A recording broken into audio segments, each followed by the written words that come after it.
Hello! My camera battery is running out, so let's just jump right into it. Today's chapter is the Triwizard Tournament, which is actually announcing the Triwizard Tournament to Hogwarts. It's not actually any of this stuff with the actual Triwizard Tournament, so we haven't gotten the Goblet of Fire yet. We know that Durmstrang and Beauxbaton are involved, but they haven't shown up yet. We know there's an age restriction, but for the most part, the talk we're actually having is people interested in trying to circumvent that and not have that applied to them. And in fact, the discussion of the Triwizard Tournament is really relegated to the second half of the chapter. The first half is this interesting arrival. It's Peeves throwing water balloons and the sorting and a new song from the Sorting Hat. And just like Harry, we haven't actually seen another sorting since Harry's own. So we actually have a chapter while we're being told, hey, pay attention to this Goblet of Fire stuff. We're actually getting a lot more than just the, Goblet of Fire, Triwizard Tournament stuff. And the interesting thing about this is the historical development that we're actually seeing here. Not just the world building, but how history has to function overall. We tend to use history, of course, as the thing that we go back to understand things. We've had these experiences before, so with those we can understand this new thing. But it's important for us to not let that actually control everything that we do. It becomes too easy to use the excuse of, well, that's how we've always done it. So what we actually need here is a moving horizon for history. That is, when something is proved to be incorrect, we need to be willing to let it go and focus on what is the correct thing to do.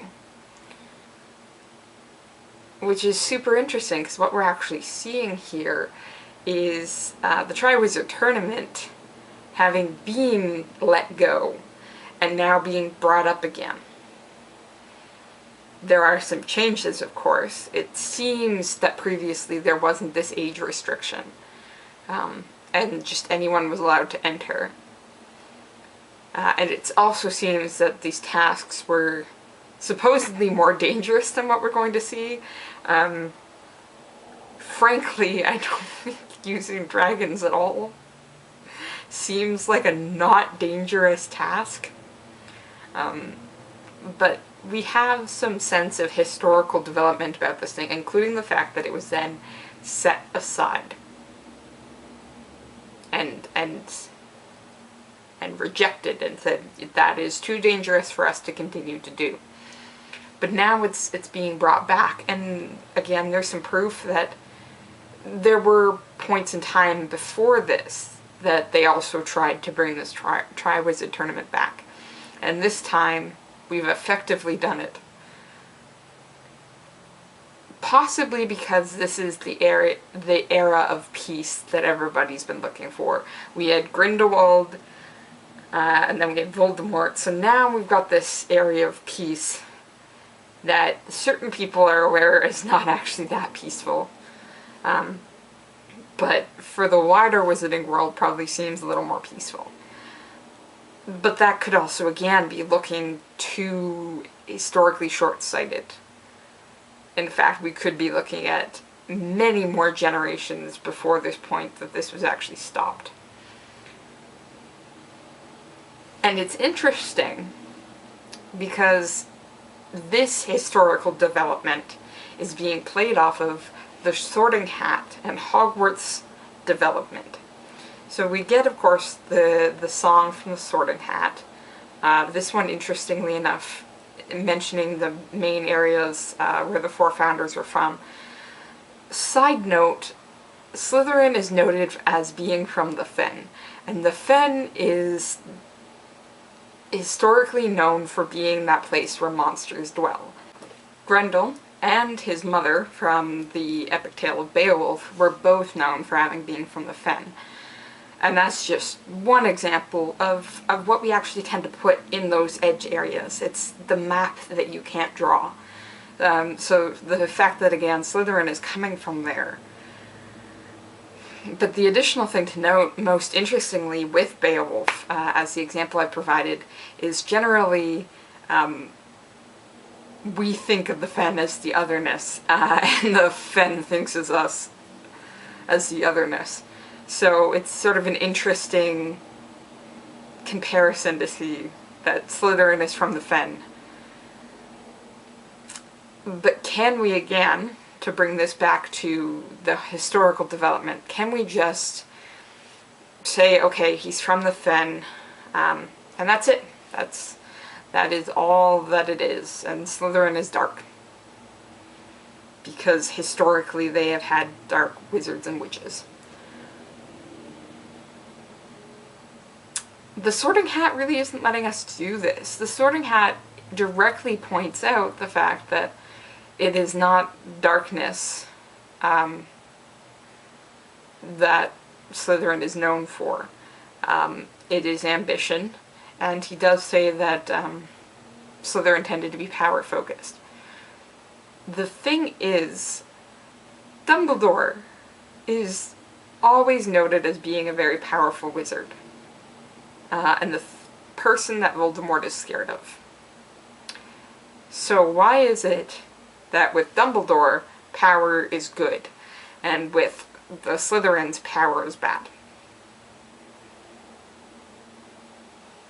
It seems to be this historical development. Historically, we have had a lot of dark wizards attached to this house. But when then do we start judging the students on their own merits? The hat was created by the founders to ensure that the school continued on. They knew that their historical period was going to end, that they were going to die. But they wanted something that would live on beyond them. They recognized the moving of history in that moment. So they created the hat to ensure that Hogwarts continued as they had set it out to continue. But I do not think they would have considered the fact that sometimes historically you need to let things go.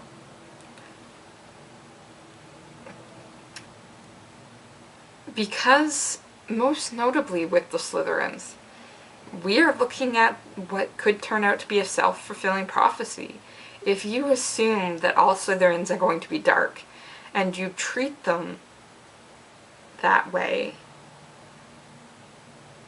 well, yes, a lot of them are going to turn against you. You haven't given them any other reason not to. You can only be told that all you are is this one thing so often before you say, you know what, I'm just going to embrace that, and I will take that to the extreme. All I am is my historical past of ancestry, dark wizardry. Fine. Okay. Congratulations, you just created the next Dark Lord.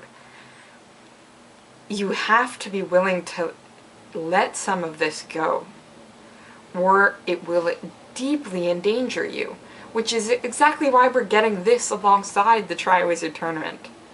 We let that go, except we never really quite could. You could offer surface value. Oh yeah, I'm sure there's some Slytherins that are fine. I don't have a problem with Slytherins. Except if you then prove otherwise. You're not letting that go. You're constantly trying to bring the Triwizard Tournament back, and it's going to cause more problems than solutions. This has become a catalyst for problems and not for unity. Hogwarts has become a very broken school that way. You're loyal to your house and no one else. Because no one else is loyal to you. And it's going to be shortly that the Hat's going to realize that too. But right now, we can't let go of what things we really need to let go. We should embrace strength in numbers, because that is what is going to save us in the end. But it will be a lot of books before we actually figure that out. We're not going to see people consolidating until the 7th book.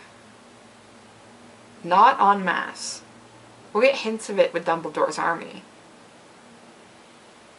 But it's the Battle of Hogwarts that's going to prove these students that they stand together or they fall separately.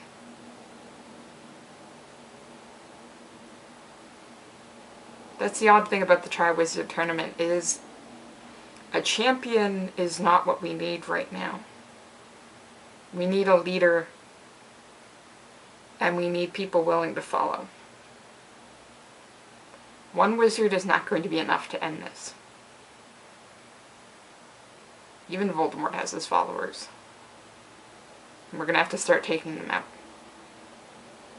But first, we've got some dragons and some mer people. And Mad-Eye Mooney with the... It's starting to get serious. Hi, Sirius! I'm sorry I had to slip one in there. Okay, so... not a super long video this week, but we're chugging away. I'm gonna keep reading, and I hope you do too. See you next time.